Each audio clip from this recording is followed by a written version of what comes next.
Bonjour à tous, nouvelle émission, nouvelle présentatrice.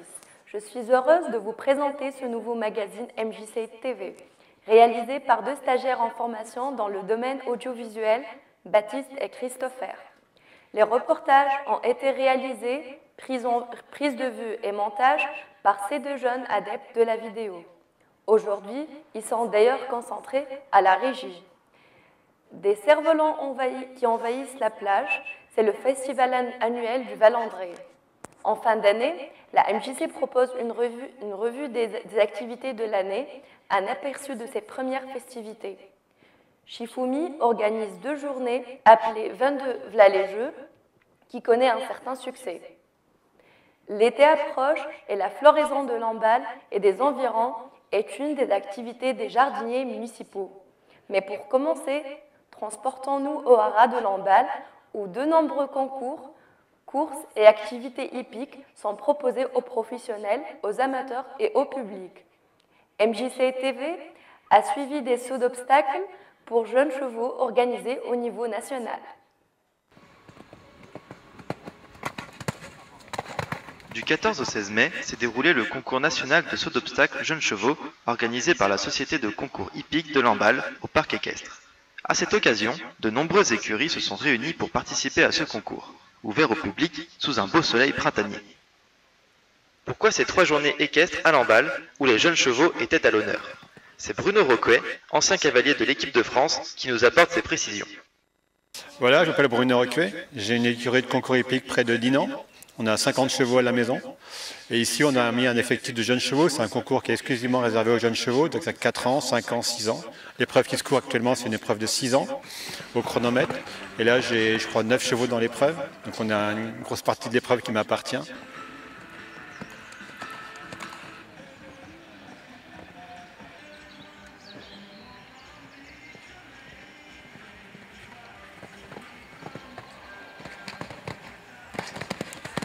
Robin Le Skeren, cavalier à l'écurie de l'Ellipse, nous donne quelques détails supplémentaires. Alors nous, on vient régulièrement au concours jeunes chevaux de Lamballe, c'est important, on a une écurie de compétition et qui est assez basée sur le commerce et la valorisation de chevaux. Du coup, pour nous, c'est très important ces concours jeunes chevaux, ça nous permet de nous confronter à la compétition et en même temps de les former en espérant qu'ils aillent au plus haut niveau.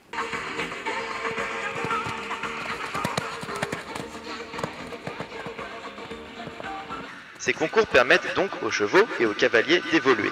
Mais qu'en est-il de leur performance et quel en est leur but? Ouais, on est content. Et mon cavalier a essayé une jument dans l'épreuve tout à l'heure, qui précédait. Il a gagné. Donc c'était un peu un coup d'essai, un coup de maître, si on peut dire. Donc on était contents, les propriétaires sont contents. C'est une jument qu'on va continuer à monter. Nous, notre but, quand on voit la compétition aujourd'hui, c'est pas... Notre but, c'est d'aller à Fontainebleau. Donc c'est une grande finale, c'est comme un peu un examen annuel qui se déroule la première semaine de septembre. Donc à Fontainebleau. Là, ça dure une semaine et on prend l'élite des jeunes chevaux qui sont en Bretagne et de toutes les régions françaises. Ça se passe bien. Alors hier, on a une assez bonne journée aussi. J'avais 2 5 ans engagés, j'en ai une qui a fait sans faute et 3 6 ans engagés également qui ont fait tous les 3 sans faute. Et là, aujourd'hui, les 5 ans ont fait sans faute et dans les 6 ans, j'en ai passé 2 sur 3. Il y en a un qui a fait sans faute, on attend le prochain, qui est en plus le meilleur, donc normalement, ça devrait aller. Le haras de Lamballe, c'est aussi une vieille histoire pour ces concours équestres.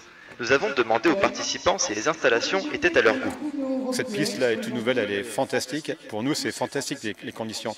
Donc on a les box en dur du haras et avant on sautait dans la cour du haras. C'était un petit peu exigu et là ils ont fait une piste magnifique en bas.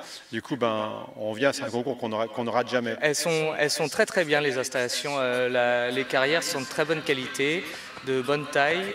Les box du haras, ils sont super aussi, les chevaux sont très à l'aise, ils sont grands, ils sont au calme, ils sont au frais. Voilà, c'est toujours très agréable pour nous de venir au concours ici. À l'occasion de cet événement, tout le monde participe. En effet, d'autres personnes participent à la préparation du cheval, notamment les grooms. Nous avons rencontré la femme d'un cavalier qui nous parle de son rôle au sein de l'écurie. C'est de préparer les chevaux, de les brosser, de s'en occuper, de mettre la selle, le filet pour que le cavalier se mette à cheval. Donc ça s'appelle groom. Voilà. Et mon mari monte dessus et s'entraîne au paddock, là, ce qui est juste là, avant de rentrer en piste. Mais il n'y a pas que l'entretien des chevaux qui compte lors des concours. Il y a aussi l'entretien de la carrière. Deux jeunes stagiaires, lycéennes au lycée agricole de Carnivien, à Plouisy, nous donnent plus d'informations sur leur rôle durant ce concours et nous parlent de leurs futurs projets professionnels. Donc on est ici pour organiser un concours, donc on a différentes tâches, donc ramasser les barres, les crottins et faire l'entrée de piste. Donc on prend les numéros des participants et on le donne au jury. On est en seconde activité hippique et on prépare un bac conduite et gestion d'une entreprise hippique. Donc ça nous apprend à conduire un centre équestre, toutes les tâches autour des chevaux et pour nous apprendre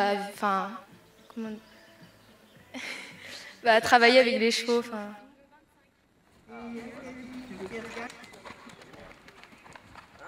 Le sport et le spectacle étaient donc au rendez-vous durant ces 3 jours de concours de saut d'obstacles et le public a pu apprécier la grâce de ces jeunes chevaux, pleins de courage et de dynamisme.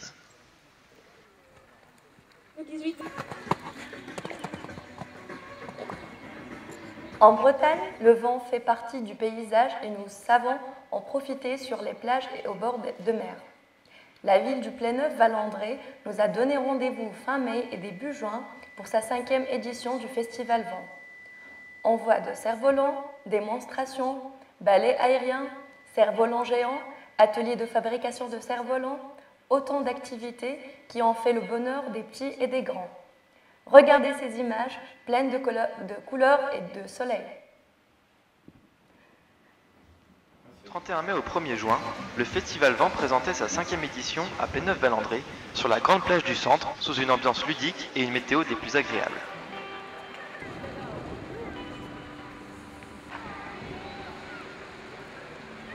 Ce festival, accompagné du Dieu Éole, comporte de nombreuses activités telles que l'envol et démonstrations de cerfs-volants, des ballets aériens époustouflants ou encore des concours de cerfs-volants.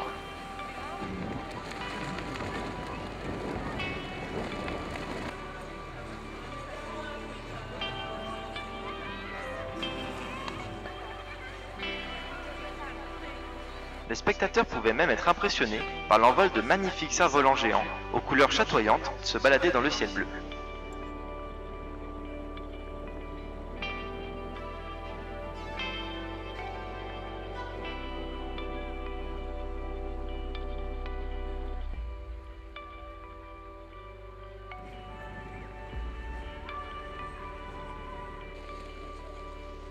Le festival comporte aussi un grand jardin du vent où ils sont installés au sol ou à mi-hauteur de nombreux cerfs-volants, parfois insolites, faisant la joie des plus petits comme des plus grands.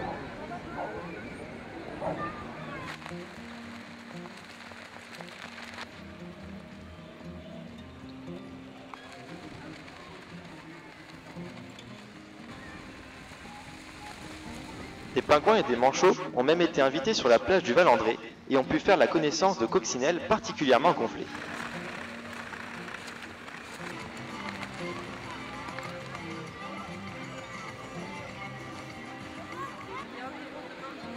Des ateliers de fabrication de cerfs-volants sont également proposés au public.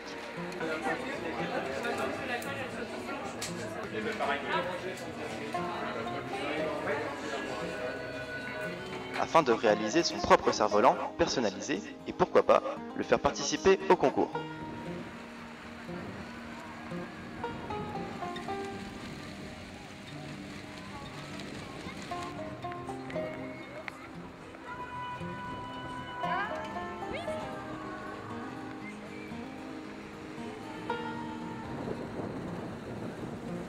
À l'occasion de ce festival, les spectateurs avaient l'opportunité de voir l'exposition des photographes cerfvolistes Guillaume Lamiot et Michel Dehaye, appelée À vue d'oiseau, où de nombreux clichés de cerfs-volants étaient mis en avant.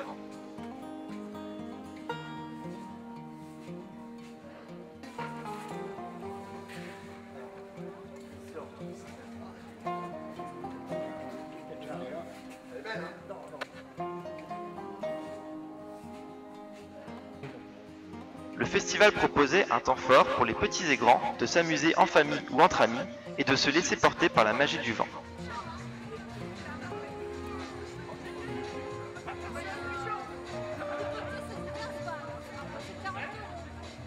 Les folles semaines de la MJC de Lamballe, un titre qui peut surprendre. Pendant plusieurs semaines, les adhérents de chaque section aiment montrer ce qu'ils ont découvert durant toute l'année. Théâtre, hip-hop, guitare, gourenne, danse bretonne, club geek, vidéo TV, photo argentique, cuisine et autant d'activités diverses proposées par la MJC de Lamballe. Quelques images de la première semaine réalisées précisément par l'atelier vidéo. Le samedi 8 juin, les folles semaines de la MJC de Lamballe ont débuté leurs festivités avec une journée autour d'un condensé d'activités. Ateliers de création, rencontres interculturelles, danse, musique, pour passer une bonne journée entre amis ou en famille. Très bien. Ouais, vas-y, tu continues comme ça. Impeccable. Mais quelle était la particularité de cette journée? Clément nous le précise. Alors la particularité de cette journée, c'est que c'est tout simplement les fêtes de la MJC. Donc les fêtes de la MJC, c'est un peu institué chaque année. C'est pour en fait, célébrer l'année passée, présenter certaines activités, se retrouver en fait autour d'un moment en fait convivial où on vient proposer des ateliers, des activités. Et, voilà, c'est plus placé sous le signe de la convivialité. Ouais. Encore un tout petit peu, doucement. Cette journée conviviale a débuté avec l'atelier palette, présenté par l'association On n'est pas que des cajots. Anne Cavard nous apporte plus de précisions. Alors c'est une association qui a pour but de travailler sur la réduction des déchets. Donc on récupère divers matières et matériaux et on essaye de les transformer, de leur donner une autre vie, de prolonger leur vie d'utilisation en les transformant. Je sais que t'as pas envie. On reconnaît les talents insoupçonnés des bricoleurs Kylian, Tristan et Adrien. J'écarte les transpalettes. On est en train de décoller les cubes pour que pendant qu'ils scient, ça coupe plus. Mieux quoi. C'est assez dur au début parce que ça vibre beaucoup. Mais que construisent-ils exactement? Donc le directeur, François, ainsi que Clément, qui est en stage à la MJC, nous a contactés pour venir réaliser des fauteuils d'extérieur et ainsi que de la signalétique à partir de palettes récupérées. Les participants de cette activité fabriquent également de la signalisation pour l'enseigne de la MJC. Zachary nous donne plus de précisions. Alors aujourd'hui on préparait l'affiche qu'on a sur les grilles. Et là, du coup, on allait la peindre avec le noir pour faire une ombre. Il nous explique également les différentes étapes pour y parvenir. Donc, au début, on a collé, cloué les planches. Comme là-bas, ça paraît un très bon exemple parce que vu que c'est carré, ça passe. On a mis les planches derrière pour qu'elles tiennent. Du coup, on a mangé, truc logique. Et là, c'est l'étape de préparation. On met tous les pochoirs avec le tiro. Ensuite, on va prendre les bombes. Et on va la passer. Une fois que ce sera séché, on décalera et on mettra une autre couleur pour faire une espèce d'ombre portée. Cette activité apporte quelque chose d'original et de créatif à la MJC. François nous en dit plus à ce sujet. Alors il y a un peu différents objets. Si on prend le but matériel de la matinée, c'est construire deux enseignes sympas puis qui donnent cet esprit de récup à la MJC, quoi. Des enseignes marquées Maison des Jeunes et de la Culture. Et puis faire deux petites banquettes, genre salon de jardin, qui pourraient compléter la boîte à livres qu'on a mis pour inciter à se poser dans la cour de la MJC, quoi. Et qu'apporte cette activité aux participants? C'est d'avoir un chantier collectif entre des adhérents, des jeunes, des membres du CA, et puis c'était un atelier qui se voulait ouvert pas qu'aux adhérents de la MJC, mais aux gens qui ont envie éventuellement d'utiliser la cour à terme, parce qu'on aimerait en faire un peu plus un lieu de vie que ce que c'est actuellement la cour de la MJC, quoi. Faire en sorte que tout l'espace intérieur et extérieur, on donne envie de se rencontrer et puis de venir y pratiquer une activité, quoi. D'autres activités étaient de la partie durant cette journée, comme l'atelier badge, où certains en ont profité pour décorer leur habit ou leur bout de tissu. Donc tu mets ton truc, tu mets ta petite pastille, ta petite pellicule, et tout est dans la pression. Tu pousses après. Alors vous avez mis la pellicule, le le dessin, le film plastique, vous poussez vers la droite, vous mettez le petit plastique avec la tâche dans ce sens-là. Des jeux ont également été installés à l'extérieur et à l'intérieur pour se défouler. Mais qu'est-ce qui pousse les participants à venir à cette journée? À la MJC, ce qui m'amène surtout qu'en fait, je travaille chez moi, je suis en IEF, et du coup, je vois personne parce que j'ai pas forcément d'activité extérieure. Et du coup, la MJC, ça me permet de me faire des amis, de voir des gens autres que ma famille. Je viens à la MJC, aujourd'hui c'est un peu spécial vu que c'est la fête de la MJC, mais je viens très souvent, mercredi et samedi habituellement. Je suis là aujourd'hui parce que déjà c'est la fête de la MJC et aussi parce que je viens souvent à la MJC. Et vu que je n'ai pas pu venir ce mercredi, je suis venu ce samedi. Vu qu'on est tous entourés d'une bonne ambiance, on ne se cache pas, ici on vient comme on est. En fin d'après-midi, le public et les adhérents ont eu droit à un goûter du monde. Ici, chacun pouvait avoir sa part de gâteau, à condition de la demander dans sa langue d'origine. De nombreux pays participaient à cette activité, des plus connus jusqu'au moins commun, permettant aux citoyens locaux de découvrir ou redécouvrir d'autres cultures et évidemment savourer de nouvelles saveurs du monde. La journée s'est poursuivie par un spectacle des jeunes de la section hip-hop de la MJC.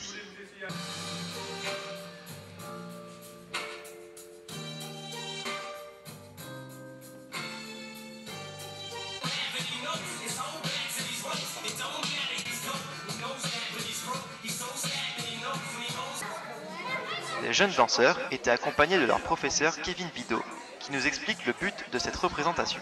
Alors aujourd'hui on est venu présenter en fait le travail de l'année avec les élèves, donc il faut savoir qu'à Lamballe j'ai deux groupes. J'ai un premier groupe de débutants, voilà, première année, et un deuxième groupe plus confirmé et plus grand en âge du coup. Et du coup voilà, on a construit une choré avec les pas de toute la technique qu'ils ont assimilée en fait au cours de l'année. Voilà, et on a présenté ça au public dans le cadre de la fête de la MJC qui a lieu tous les ans. Kevin était d'ailleurs très fier de ses élèves. Impeccable, je suis super content des élèves, ils ont super assuré. Impeccable, nickel. Ouais. Cette journée festive s'est achevée en musique avec un apéro-concert animé par l'artiste Jean-Philippe Scoubar, alias DJ Save, qui nous fait part de sa présence à cette journée. Je suis venu pour l'animation MJC qui a lieu toute la journée, pour l'apéro-concert qui a lieu à 18h. Là pour aujourd'hui ça va être funk, ouais, essentiellement funk, disco, ce qui va avec le soleil, on va dire. Cette journée s'est donc déroulée dans la joie et la bonne humeur, grâce à des activités et des animations variées. Même si cette journée n'est que le commencement des fêtes de fin d'année de la MJC, on a hâte de voir la suite. L'association Shifumi a organisé la 5e édition du 22 V'là les Jeux, en avril dernier à Lamballe. 2 jours pour s'amuser, découvrir et participer. Un rendez-vous familial, tout public et ouvert à tout âge et bien sûr gratuit à la salle municipale de Lamballe. Ce que c'est l'association Shifumi, c'est François Brien, présent sur notre plateau, qui va nous en parler après ce reportage. Les 27 et 28 avril dernier, l'association Shifumi organisait à la salle municipale de Lamballe le festival 22 V'là les Jeux. Donc c'est un festival qui existe depuis 5 ans, c'est la 5e année. Donc c'est un festival qui a pour but de promouvoir également toutes les parties ludiques, notamment le jeu de société. Mais vous avez vu que dans cette salle-là, il y a plein de choses différentes. Il y a des gens qui font de la figurine, de la peinture, on a des jeux en extérieur, on a des jeunes qui ont créé aussi, les jeunes de la MJC qui ont créé leur propre jeu, qui les présentent aujourd'hui au public. On a un magasin de jeux qui est présent, on a des éditeurs, on a vraiment plein de choses différentes. Mais l'animation principale gravitait autour des jeux de société. On va déjà des jeux où on joue en solo, à 2, à 3, à 7, à 8. Le nombre de joueurs peut être très variable. On peut être sur du jeu très court, des jeux qui va durer 10 minutes, un quart d'heure, jusqu'aux jeux qui vont durer 3 heures, 3 heures et demie, 4 heures, pour les plus assidus. Après on peut avoir du jeu de cartes, on peut avoir du jeu de réflexion, on peut avoir des jeux où on va... Sur la scène, on va proposer ça tout à l'heure, des jeux où on tourne autour de la table, où ça part un petit peu dans tous les sens, où ça va crier beaucoup, ou au contraire des jeux où on va réfléchir de façon importante, et dans ces cas-là on est plus sur des jeux de gestion, ce qu'on appelle jeux de gestion. C'est Carcassonne. C'est un jeu où il faut faire le maximum de points en devenant propriétaire de villes, de routes et d'abbayes. Alors le jeu, on a 5 cartes de 5 niveaux différents. Voilà, on a des blocs également nous devant nous et c'est le plus rapide qui arrive à reproduire les cartes qui gagne. Voilà, tout simplement. Et on remporte des points en fonction du niveau de difficulté. Donc c'est un jeu de casse-tête, c'est pas mal. Oui, le jeu ici, Endless Nightmare, c'est moi qui l'ai créé.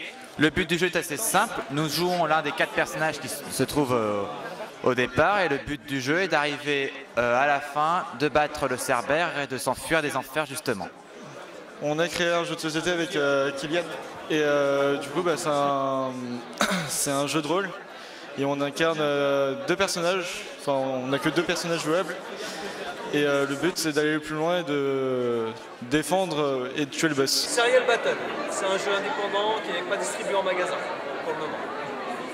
Donc vous êtes le créateur peut-être? Je suis l'auteur, l'auteur et l'éditeur. À combien on peut jouer? On peut jouer de 2 à 12. En réalité de 3 à 12 parce qu'à 2 c'est jouable mais c'est pas extrêmement intéressant. Res Arcana, donc jeu qui est sorti en boutique il n'y a pas longtemps. On est sur un mode de jeu de cartes où il faut récupérer des ressources, combiner les cartes et le premier joueur qui arrive à 10 points de victoire gagne. Et si dans la même manche on est plusieurs joueurs à avoir passé les 10 points, c'est celui qui aura plus de 10 points qui gagne. Le plateau de jeu représente un monde. Et le but, c'est avec différentes races, c'est de conquérir le plus de terrain pour gagner la partie. Bon, alors pour l'instant, vous en êtes où là? Là, je suis en train de gagner. Ça peut encore changer. Non, là, on est sur une phase où là, on est tous un peu en train de décliner. On va voir ce qui va se passer après. Vous êtes mal parti. Disons qu'on n'est pas tous très bien. Ouais, tout simplement. Une banque de jeux venait également en appui au festival. Ici, on est à la banque de jeux, ce qu'on appelle la banque de jeux. En fait, c'est un peu comme une ludothèque. Les gens qui sont intéressés viennent emprunter un jeu et certains membres aussi qui prêtent des jeux pour l'occasion.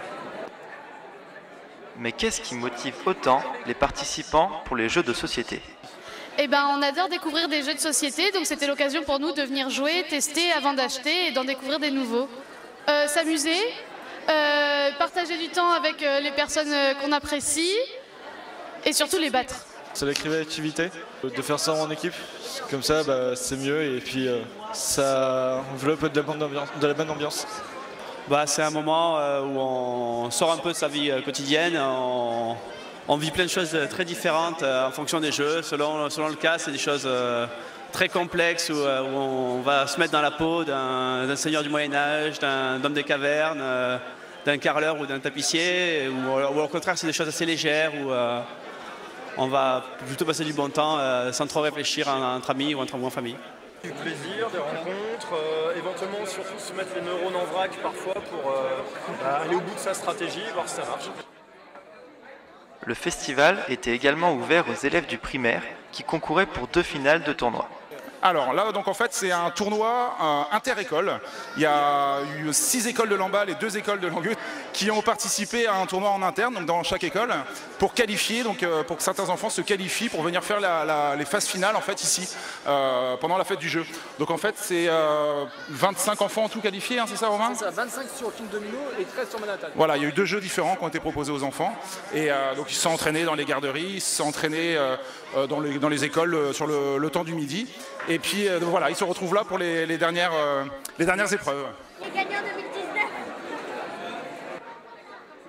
Le public pouvait aussi apprécier la peinture sur figurines.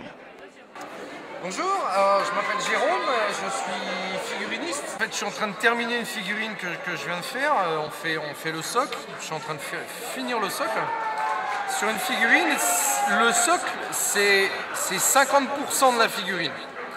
Vous pouvez très bien avoir une figurine qui est peinte de manière assez basique. Si vous travaillez très très bien votre socle, vous allez carrément mettre en valeur votre figurine. Le dragon farceur était également présent. Nous sommes une association basée sur Lamballe. Nous faisons donc du costume, comme vous pouvez le voir. Nous faisons du jeu de plateau, nous faisons du jeu de rôle. Nous faisons des figurines, nous faisons tout ce qui a trait à l'imaginaire, au loisir, basé sur l'imaginaire. univers imaginaires, pop culture, science-fiction, horreur, etc. Fantasy, etc.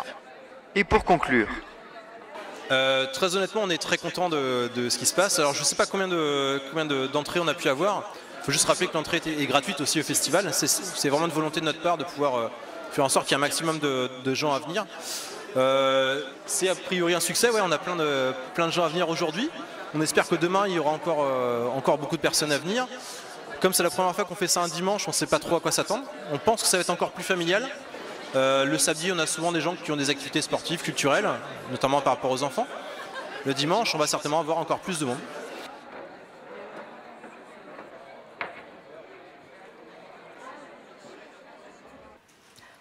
Bonjour François Brien, vous êtes président de l'association Shifumi. Alors pouvez-vous nous présenter l'association? Oui.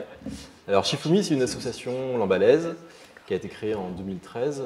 Et donc l'objectif, c'est de développer tout ce qui est autour du ludique sur Lamballe et de pouvoir partager notre passion, des jeux de société notamment, mais des jeux d'une manière générale.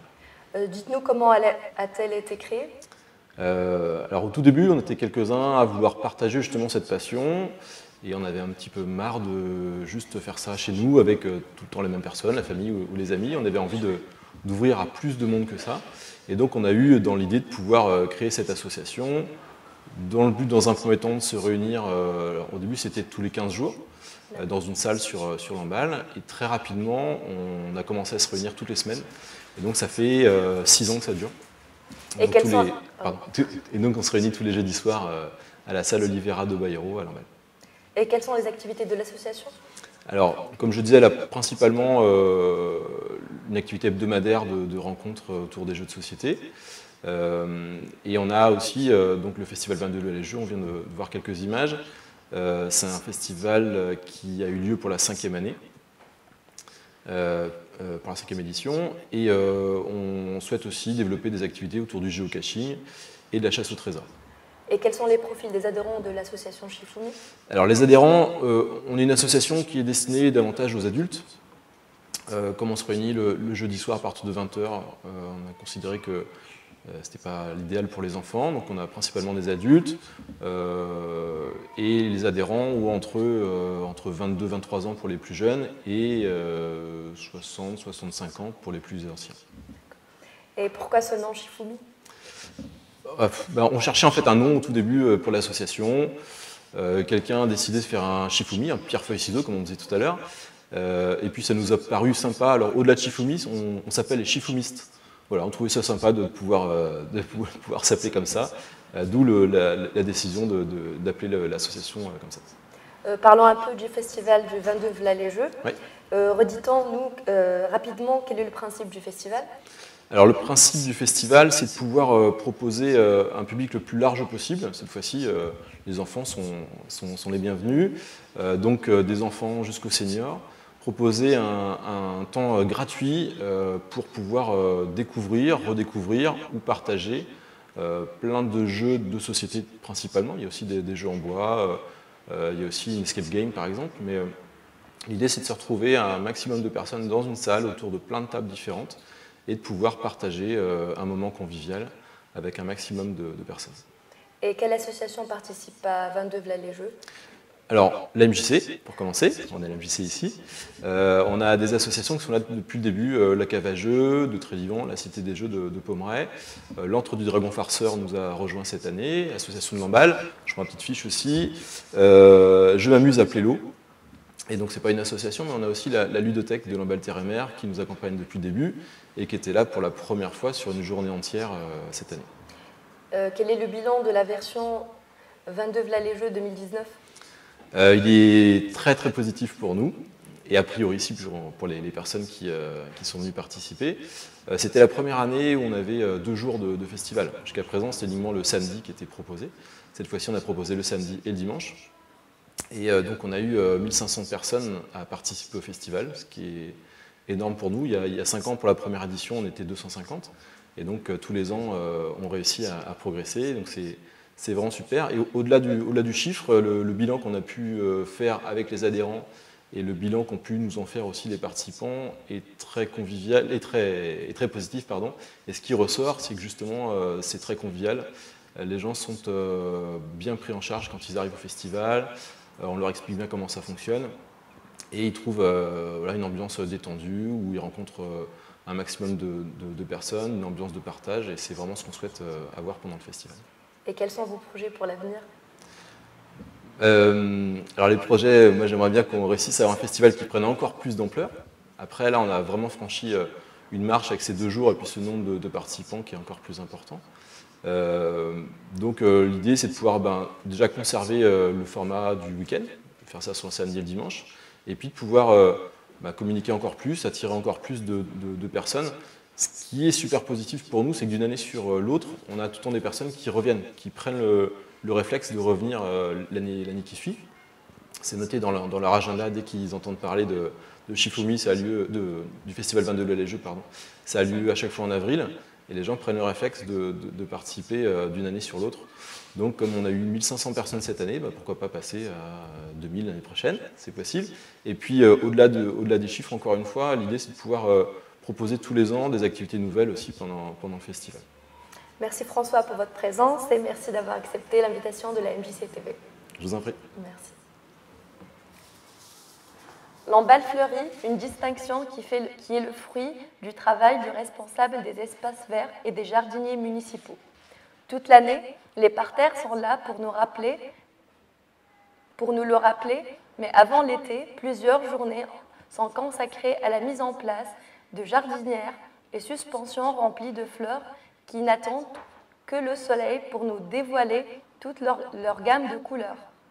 Les vidéastes stagiaires ont suivi ces professionnels et nous proposent ces images.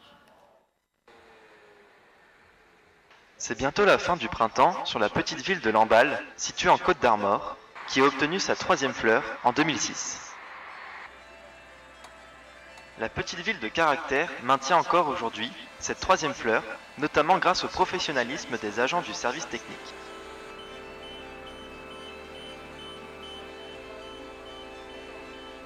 L'été arrive à grands pas et il est temps de penser au fleurissement de la ville classée 3 fleurs.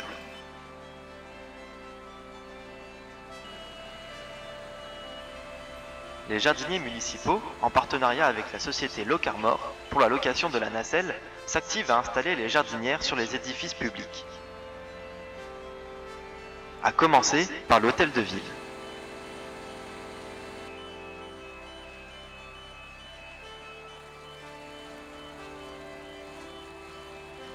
Les prises ne sont pas toujours faciles sur les jardinières et elles pèsent tout de même leur poids. C'est pourquoi les employés municipaux s'y mettent à plusieurs pour les installer avec précaution.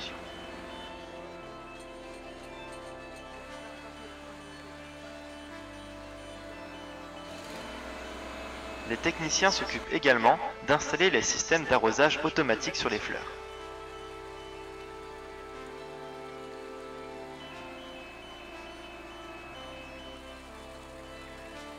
Une fois les fleurs installées sur l'hôtel de ville, il est temps pour nos jardiniers de changer d'édifice.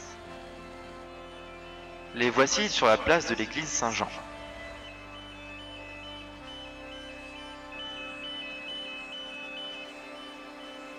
Les employés doivent se lever tôt afin de ne pas gêner la circulation. Et une fois le travail terminé, il n'y a plus qu'à nettoyer. Et attendre que les fleurs embellissent la ville de Lamballe avec leurs couleurs étincelantes et lumineuses.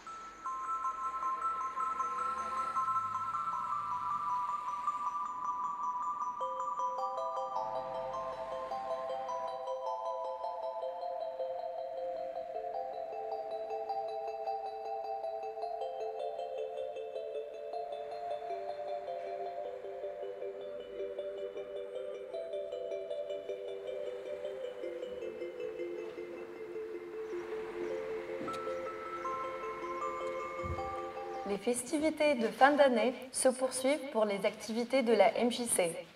Le 6 juillet prochain, les adhérents du groupe de loisirs créatifs, avec leurs animatrices Cécile, exposeront dans la grande salle de la MJC leurs nombreux travaux de l'année. Tableaux de fil, mini-vitrines, Origami Kirigami. Les visiteurs pourront admirer toutes ces réalisations et même essayer d'en réaliser eux-mêmes dans le cadre d'ateliers d'initiation. L'inauguration de cette exposition aura lieu le vendredi 5 juillet à 19 h avec la présence de musiciens et danseurs bretons. Avant cette date, vous pourrez retrouver les Gastadours dans les rues de Lamballe à l'occasion de la fête de la musique le 22 juin. Merci pour votre fidélité à notre émission MJC TV. Elle se fait de plus en plus rare, manque d'adhérents pour tourner les reportages et réaliser les montages. Si vous êtes intéressé par cette activité, n'hésitez pas à vous joindre à nous. Rappelons que cette émission a été réalisée par 2 stagiaires qui ont réalisé entièrement cette émission et qu'on le voit aussi en pleine action. Pour moi aussi, c'était une première expérience dans la présentation et l'animation d'une émission de télé. Merci de m'avoir écouté. C'est ainsi que se termine notre émission inscrite au programme de Folle Semaine de la MJC qui se poursuit jusqu'au 6 juillet.